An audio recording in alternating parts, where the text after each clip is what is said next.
C'est bon, hein? C'est bon, maître. Bon, vous... Ça y est, je peux commencer? Oui, allez-y, maître. Bon. Voilà. Le Sénégal a décidé de s'engager dans une grande farce électorale. Tout le monde a pu constater que le processus électoral manque non seulement de transparence, mais aussi de probité. Tout est opaque. Aujourd'hui, les candidats ne peuvent même pas savoir s'ils ont le bon fichier électoral. Personne aujourd'hui ne peut dire quelle est la composante du fichier électoral. Personne ne peut dire comment ont été paramétrées les clés USB qui ont été remises. Et ce qui quand même est révoltant, c'est qu'il est prévu par la loi qu'il y a une commission de contrôle des parrainages. En vous référant à la loi, vous verrez que cette commission est composée aussi du représentant du candidat.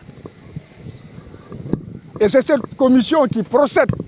à la vérification pour savoir si une candidature est recevable ou irrecevable. Lorsque nous sommes entrés, le président Badio Camara nous a immédiatement notifié le fait que le dossier était incomplet. Cela veut dire que le dossier a été ouvert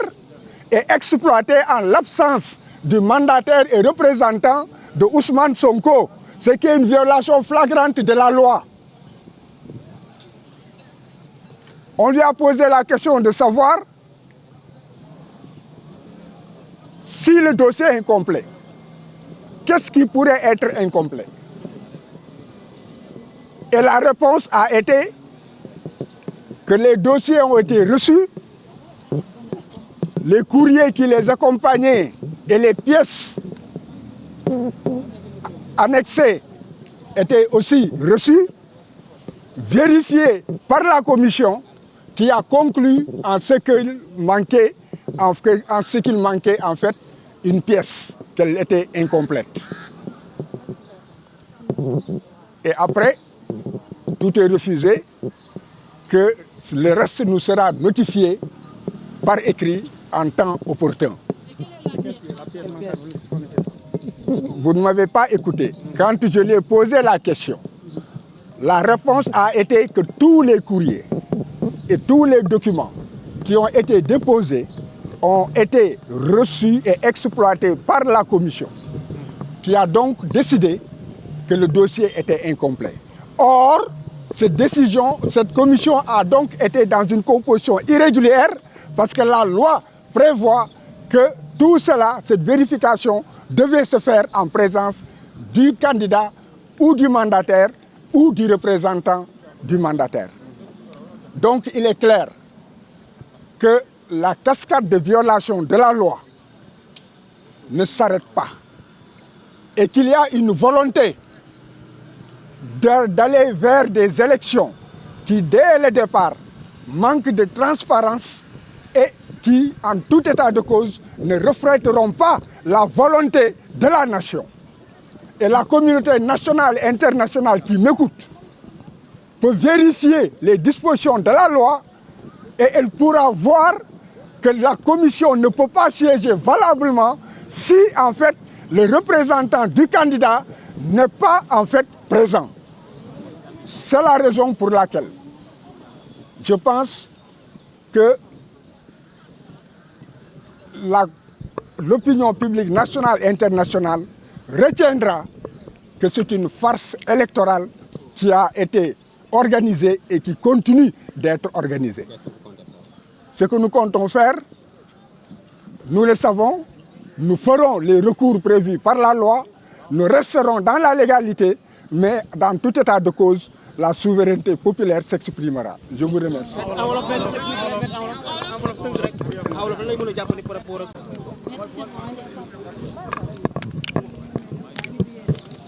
li may wax moom moo di que addina bi seede na ni que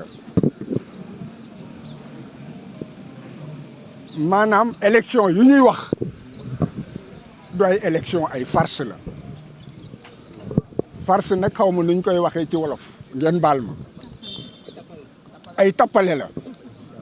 te tappale bi ñëpp gis nañ ne que ba yëf yi tàmbalee ba tey ay tappale la justice la mu wax yëpp dañ koo jël sànni ko ci maa tey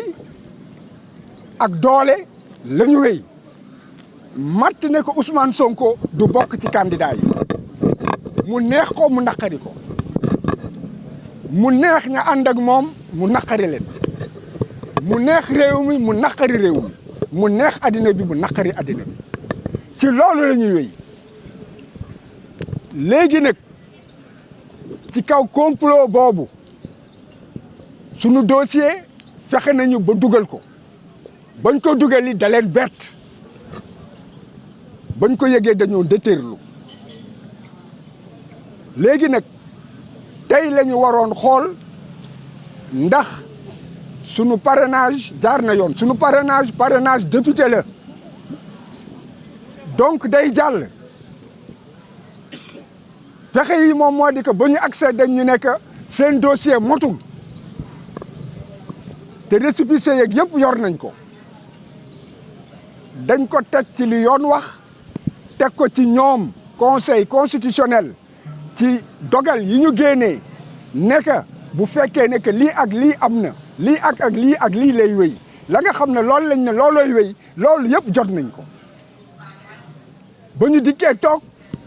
ñu wax ñu tout de suite ne ñu que seen dossier motul ma ne leen sunu dossier motul lan moo tax sunu dossier lan moo motul ci sunu dossier ñu ne ma fekkee seen dossier Ousmane Sonko motul te bu fekkee ne que dinañ leen ko yëgal dinañ leen wax lan moo ci motul ma ne leen yéen membre yi toog dossier complet lañ leen jox mu dog ma ne que président bi dog ma Badio Camara ne que lépp loo fi indi mu doon ci dossier mu doon ci ay bataaxal yëpp wane nañ ko commission bi réunir na ba pare xool gis ne que manqué na pièce te commission bi mënul réunir te fekk man fekkeewuma ko pour que ñu war a dajji enveloppe bi nga xam ne ci laa def kayit yi dañ koo scellé pour que ñu vérifier ci sama kanam ba pare nañ ne alkaati bi kaay ñu yëkkati dafe pour que mu génn nekk wax ji jeex na wante ma xam ne que donc wax ji du ci ñoom kaddu yi ci réew mi la war a dem kaddu bi ci communauté internationale bi la war a dem ñu xam ne que lii ñuy def ay caaxaan la lii ñuy def jaarul yoon doole bii ñuy jaay lii lépp en fait jarul que ñuy muur nit ñi puudar ndax wane nañu ñoom la ñu bëgg wane nañu nañu demee clé USB yi ñuy joxe gis nañ ne que ñi nga xam ne que yàgg nañu fii ay lu mot ñaar fukki at fanweeri at ñu ngi ci ay élection ñu ngi seeni nit rejeté nañ ko parce que dañu naan que clé yi kenn liiru ko clé yi kenn amul fii ko kenn mënul waat nekk clé bi ñu la jox fichier bi conseil constitutionnel yor boobu clé moom lañ la jox kenn xamul ndax fii clé yi ñu la jox vérifié wuñ ko kenn xamul ndax clé bi ñu jox Boubacar Camara ak clé bi nga xam ne moom la ñu jox Aïda Mbodj que clé yi benn la alors que lépp dafa war a leer mu leer nañ mel ni seetu nit ñi xam la ñuy def xam la ñuy teg seen tànk xam lañ leen laaj ñu mën cee ñu mën cee jaar wante ba tey ji dara leerul lépp jéegoog jéego la jéego boo jéegi ñu génnee dara tegaat gàllankoor sa kaw boo fexee ba jàll ko ñu génnewaat beneen daal gàllankoor ay tappale élection la.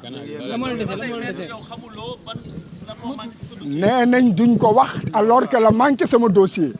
amuñu droit ubbi dossier bi te man fekkewuma ko ñu ubbi ko sama kanam. lan ngeen fas yéene def. li ñu war a def moom moo di que foog addina bi xam li xew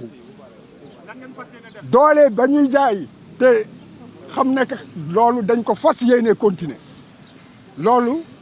lu am solo la li ñu war a def moom moo di que ñun ci yoon la ñuy topp ci yoon li nga xam ne moom moo ñuul ci soow mi moom moo di que yoon fa mu ne fa la ñuy jublu pour ñaxtu ñoom kott lañ fay fekkaat wante du tere dinañ ko def na àddina seede rek nekk ci ay tappale lañ jëm jërëjëf. Merci beaucoup.